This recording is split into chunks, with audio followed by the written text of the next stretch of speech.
Well, I want to start off. My name's Kirk Watson. I'm mayor of the city of Austin. I want to thank everybody for joining us here today at the Emergency Operations Center as the city of Austin and Travis County work together to prepare for the winter weather we're expecting this weekend.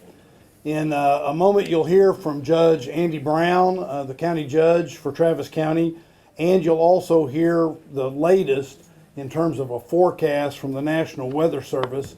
And I want to thank in advance Jason Runyen from the National Weather Service for being here with us and being such a great partner in all this. We couldn't do what it is we're trying to do in terms of preparation and making sure that all of our citizens and residents are prepared without the work of the National Weather Service, and Jason is particularly important to all that. But we also want everyone to know what the city and Travis County are doing to prepare and what the public, members of the public, need to do to prepare to keep yourself, your family, and your neighbors safe through this event. Just a month ago, we were all together for a press conference to remind the community what was coming, and the fact we wanted to remind everybody that extreme weather is always possible here in Central Texas. Well, winter is here. Certainly it will be here tomorrow, and we will have more to report on that in just a minute. What I'm going to do is just mention one thing, and then I'm going to turn it over to the judge, and then we'll bring Jason up so that you can get his expertise with regard to the weather. But as was announced yesterday, today Judge Brown and I are both taking the needed actions to preemptively declare an emergency or disaster, is the word that the declaration talks about, so that we do a couple of things. One is there's a clear recognition of the severity of what this weekend could hold and how serious we are taking this to make sure that people understand. If you can stay indoors this weekend, please stay indoors.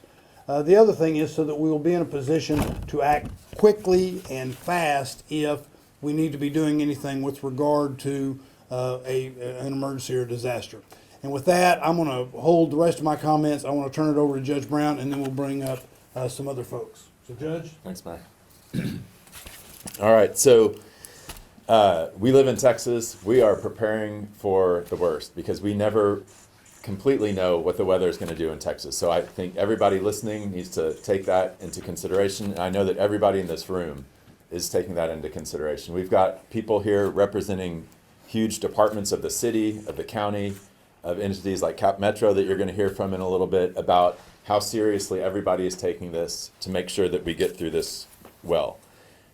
We've been watching this weather system as everybody else has been, and as you know, this can change very quickly, so I'm very excited to hear from Jason in just a second to make sure we have the very latest information about the weather.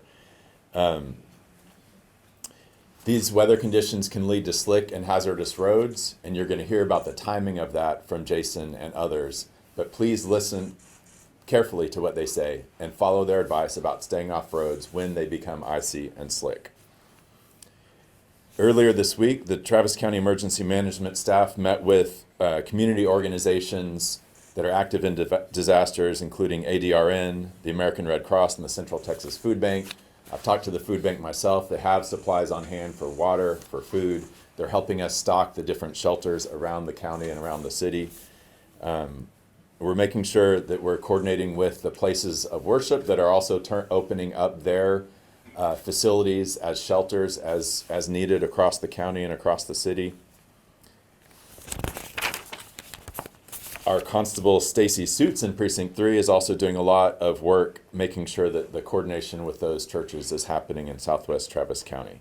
You're going to hear from, you may not hear from them today, but the road folks at the county and the city have been pre-treating roads with a solution that will kind of stick to the roads, hopefully, assuming not too much rain comes. If that is not sufficient, we also have, I think, magnesium chloride that we're going to treat. We can use once it is snowy and icy as well.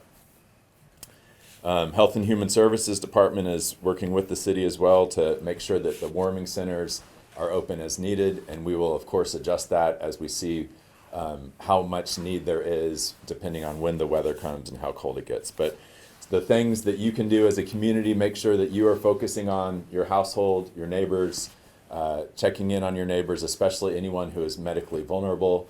Look after your plants, your pets, your people, and your pipes.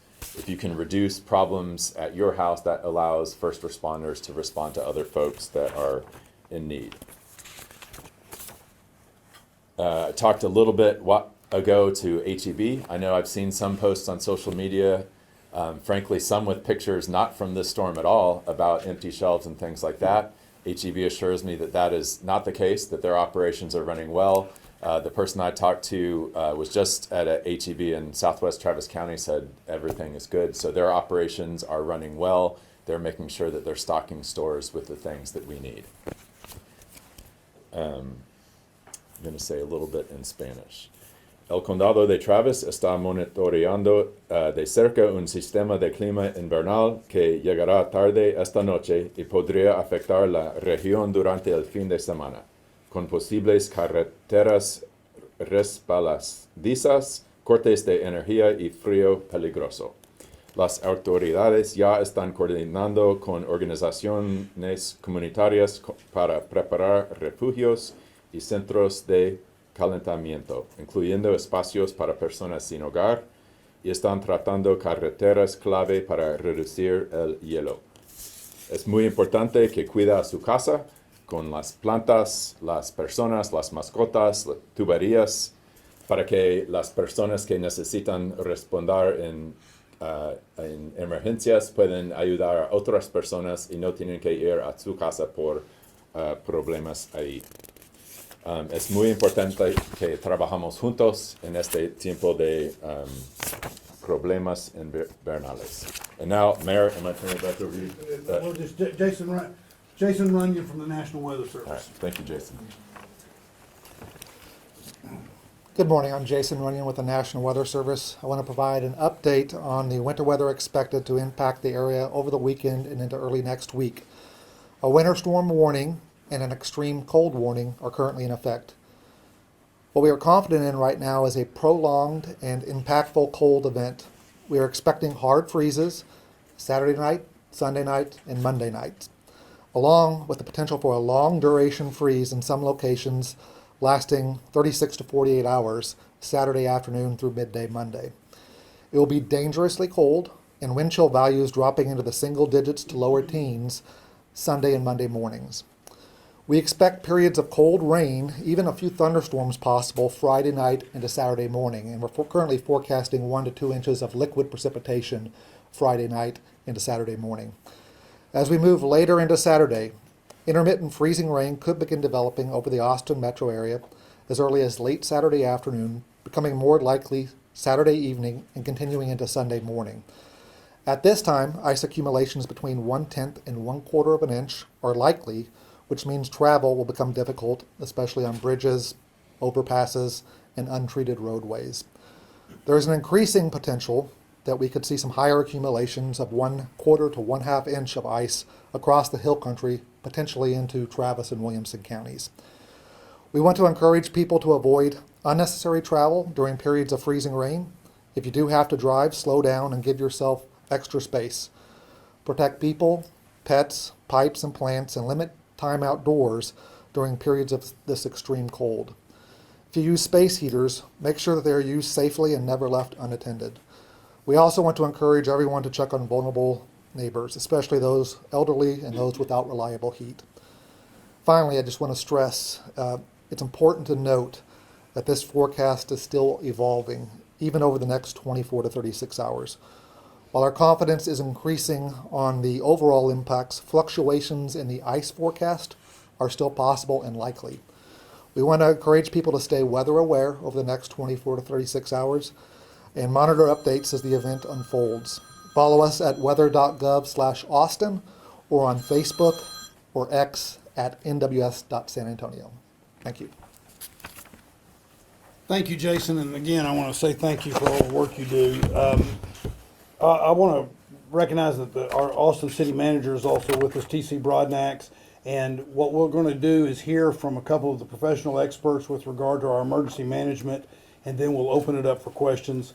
including any questions anybody might have with Jason. I do want to emphasize a couple of things. One is that the EOC will be the base of operations for any emergency events. And the room just behind here, which many of you have seen before and know about, is going to be, we will be activating the Emergency Operations Center, and it will be full of folks monitoring the situation, identifying any needs, deploying resources as the judge has just indicated, and working to keep the media, all of y'all, aware so that the community can then be informed. As has been pointed out, we need everyone to do the 4 Ps. In other words, protect people, pets, plants, and pipes. But I'm going to add a 5th P, and that is part of the reason we're doing this now is so that people will plan. People will plan and be prepared for what this weekend will hold. You've already heard it. If you don't need to be out over the weekend, please don't be out. Don't be on the streets. And get your home ready for what might be having all your family there, maybe your neighbors also being there. Be ready for that to happen all this weekend. And again, check on your neighbors, especially those that might need extra assistance. It's also been said a couple of times, please try to be alert. And there are a couple of ways to do that. First is sign up for emergency notifications at warn, W-A-R-N, warncentraltexas.org, warncentraltexas.org. And you can also download the free Ready Central Texas app, Ready Central Texas. You can put that on your phone, and that provides updates and provides news. It provides emergency planning checklists and more resources on how people can prepare for the winter weather. Again, I can't urge strongly enough for members of the community to sign up for these warnings. That way you'll have more information. And as I indicated, we're going to rely upon the National Weather Service. They're providing us good information, and we will keep people informed with regard to that throughout the weekend as well. With all that being said, let me bring up Jim Reddick from the City of Austin, who is the professional director of our emergency management operations. Jim? Thank you. Good morning, everyone. Again, my name is Jim Reddick, and I am the director of Austin Emergency Management. I do want to take a moment to emphasize what the mayor and the judge has said. We are not just now responding. We have been ramping up for this incident for all week. So all the different agencies that are involved, we've been working, we've been collaborating, coordinating, communicating. And I have to say, it's not just city departments that are doing this. It's also in conjunction with the county, also in conjunction with TDEM, and so many other organizations that all kinds of acronyms and agencies, we've all been working together. So again, the commitment is that we're not going to react. We're going to respond according to the plans. And like the mayor said, we're going to be in the Emergency Operations Center over the weekend. We're expecting the freezing rain and sleet to happen later on Saturday evening. We're going to be ready for that. Everyone's going to be positioned in their seats, and any issues that happen, we're going to be ready, again, to respond. So among all those different agencies, organizations, different sectors and levels of government, the community is also part of that team, right? We're all in this together. We're one community, we have one plan, and we work through this through communication and information sharing. There's things that you can do in the community to help this team, and that is to take steps, take advantage of this day to prepare your home. When they say protect your pipes, it's something so simple that can be done. And if not, there's a lot of sadness down the road because there are a lot of costly repairs. Be sure to take care of your pets. Don't leave them out in the conditions. If it's not appropriate for us, it's not appropriate for them either. And of course, the people. Life safety is always the #1 priority for any incident. So we want to make sure that our staffing is good to go, and they are. David Gray and the homeless shelter office is doing a great job in conjunction with a lot of our other partners in support of those efforts. The health department works with the steer registry, reaching out to folks to make sure that they are aware of the incident, the inclement weather that's coming, and certainly post-disaster, post-ice, they'll be able to respond and reach out to them and make sure that everyone's okay. Likewise, credit goes to Austin Energy and Austin Water for their vulnerable registries, where they know exactly the meters for their vulnerable residents. So they can restore power or whatever the need is with a sense of urgency, placing that life safety over other business needs. So again, people, check on your neighbors. Something so simple, and we saw from previous incidents, if you're willing to take that simple step of checking on your neighbor, especially if you know that they might be vulnerable, that in and of itself can make this just an inconvenient incident and rather than a disaster. That is a life safety measure. So with that, I believe that's, okay, I've mentioned the EOC activation. Please check on your neighbors, pets, pipes, and people. And again, I just want to emphasize all the work and the collaboration that's going on in this. In fact, I'll say not just collaboration, but coordination with so many agencies in this area. This area is rich with resources and collaborative relationships built on trust. And together, we'll continue to communicate and coordinate and get through this. And with that, I'd like to introduce one of my partners and friends, Eric Carter, the Emergency Manager for Travis County. Thanks, Jim. Thank you all. I'm Eric Carter. I'm the Chief Emergency Management Coordinator for Travis County. As the judge mentioned, we've been preparing all week, as Jim has told you. I'm here to reemphasize also personal preparedness. Critical timing. All of us have to do our part to stay ready. One of the most important steps residents can take right now to stay informed. We're going to hammer that message to you. If you don't know what's going on, it puts you in a weaker position to protect your family, your pets, your pipes, etc. So please sign up for Warn Central Texas. As the mayor said, Warn, W-A-R-N, centraltexas.org. This is a free alert system. It has it does notifications by text or email. Residents should make sure they are signed up for alerts with their utility providers. If you're outside of the Austin Energy area, the other providers in our county, Blue Bonnet, Pedernales, they will also have similar systems. You need to reach out and sign up with them. And of course, please sign up for alerts from the National Weather Service. If you go on there, weather.gov, and do a little, you can sign up for alerts from the local forecast office. Another key part of preparedness is just having basic supplies at home. At a minimum, you need to have blankets and warm clothing available to you, flashlight and extra batteries. 1 gallon of water per person per day. For this weekend, that's about 2 to 3 gallons, right? And some non-perishable food supplies. That could be the difference between a fun weekend with your family on a cold weekend and something a little bit more stressful. So if you don't have those things ready, we really encourage you to take a step to do that. In addition to that, keep your vulnerable groups in mind, your neighbors, family, friends that may need a little extra help, older adults, okay, neighbors with medical needs, and anyone who may need extra assistance during extreme cold. Make sure they have heat, necessary medications, and a way to receive emergency alerts. If you or someone you know depends on medical equipment that requires electricity, now is the time to review backup plans if available.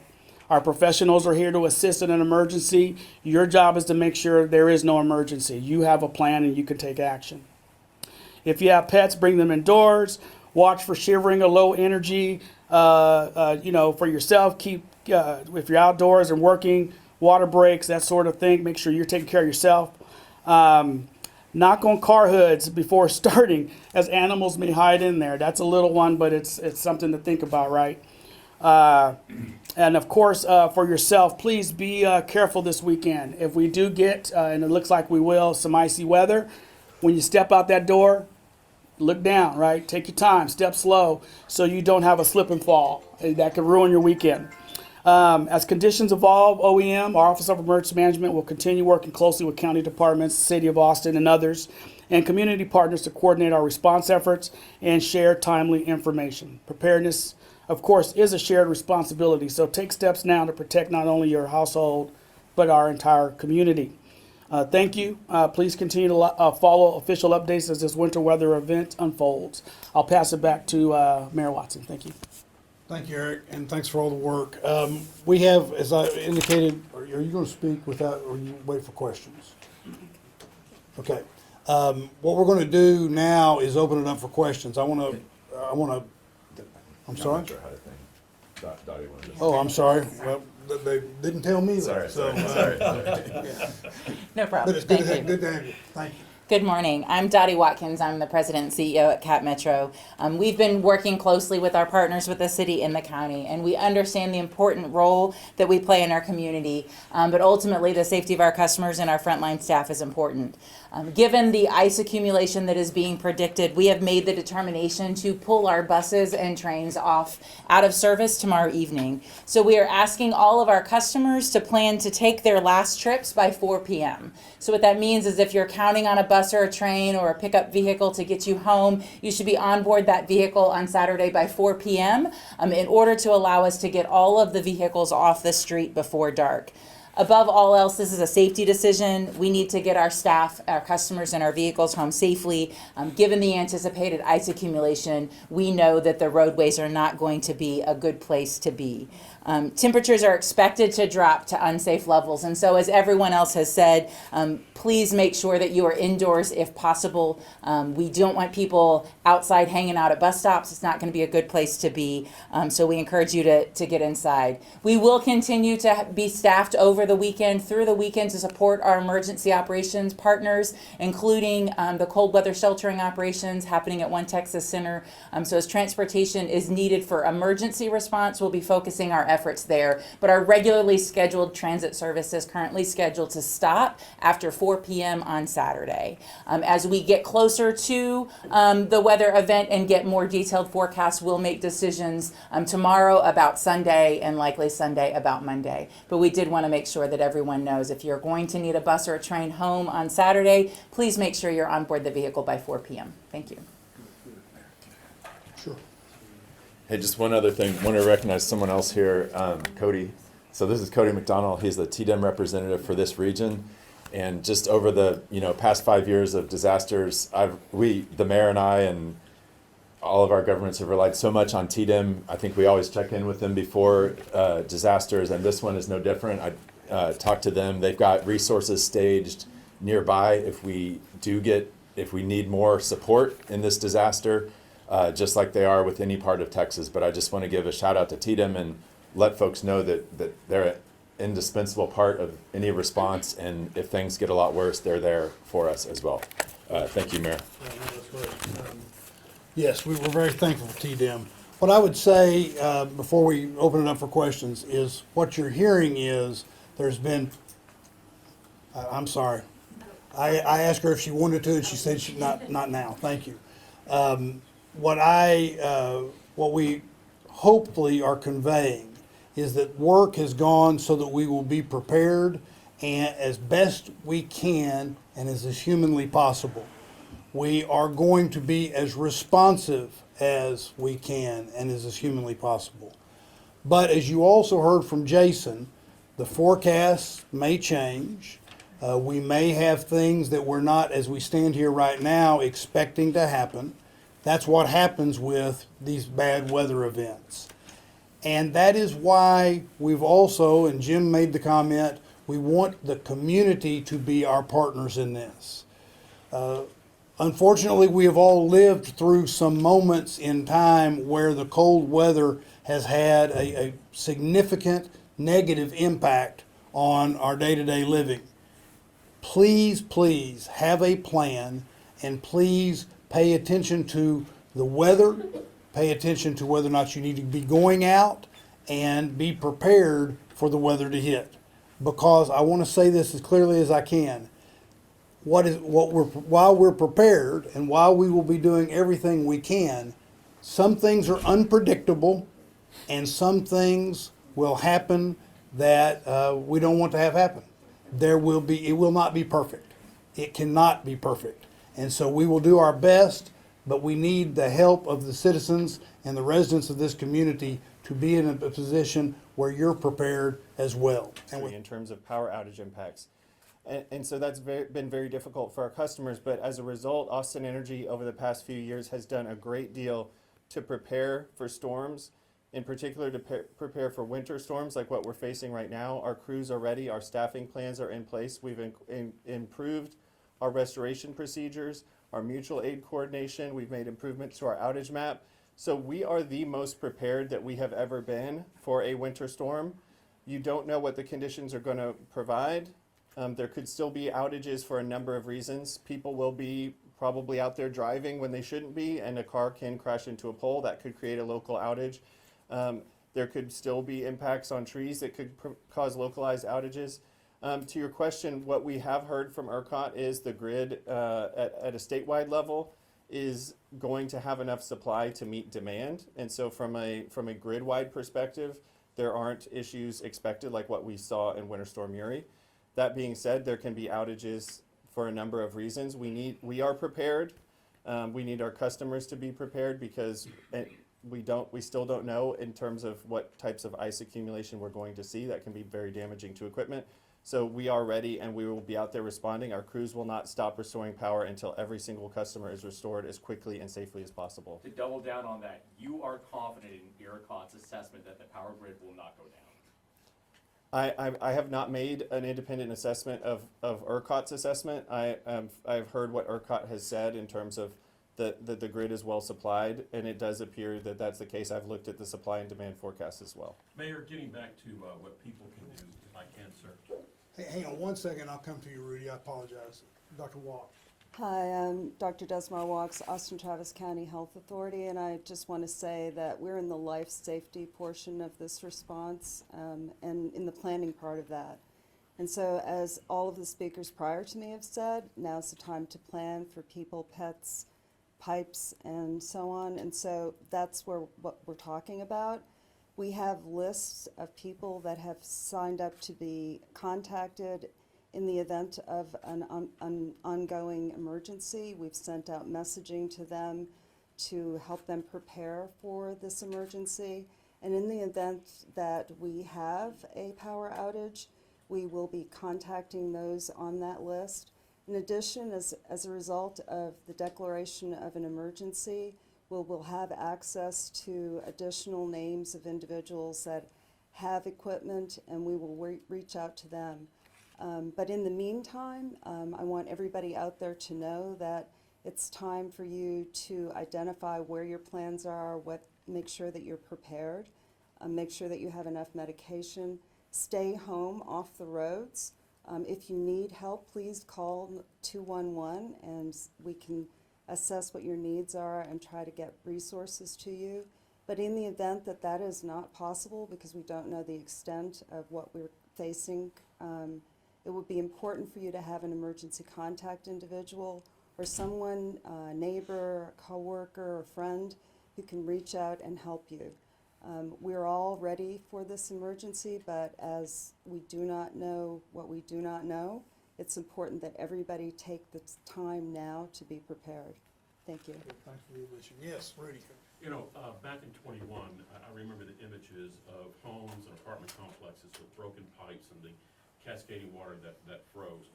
Back in the day, Mayor, when I was young, the rule was... That was a long time ago, wasn't it? Yeah, it was a long time ago, back in the day.